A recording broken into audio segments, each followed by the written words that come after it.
Hey guys, Claudann Jones here, Smith County Family and Community Health. We are working with catfish recipes this week, so I want you to get really excited about your catfishing experiences.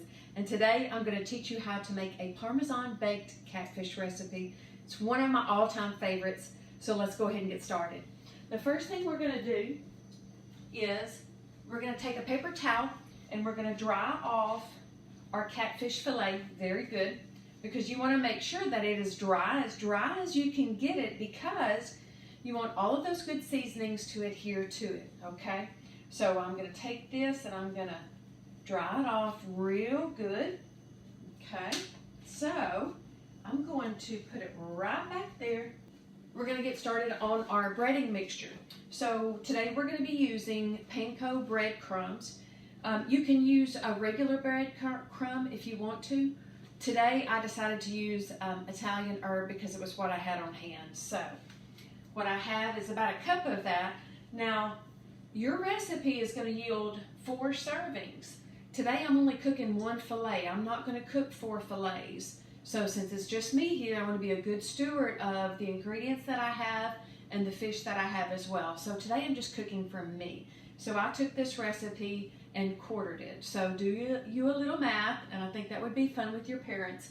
So just keep that in mind as you watch me. I'm only doing 1 serving of this, okay?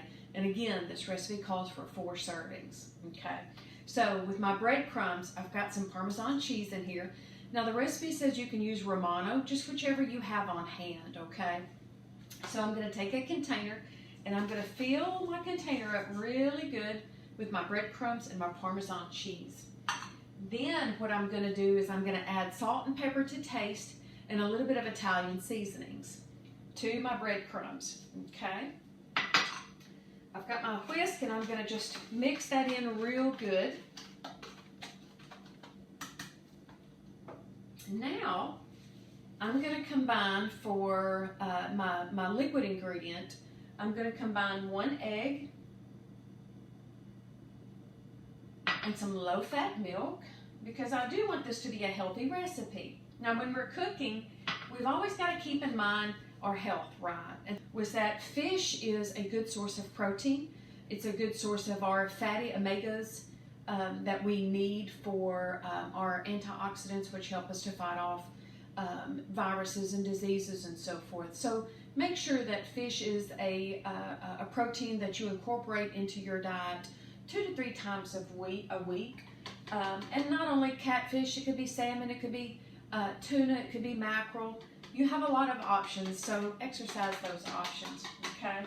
All right, so what I want to do is I'm going to combine this egg and this milk real good together.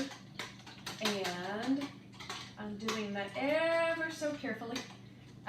Be also mindful of food safety when you're in the kitchen, because I'm working with egg. And so we know when we're working with egg or raw meat that we want to make sure that our environment is clean, that we've sanitized before and after, and that we're always mindful to wash our hands.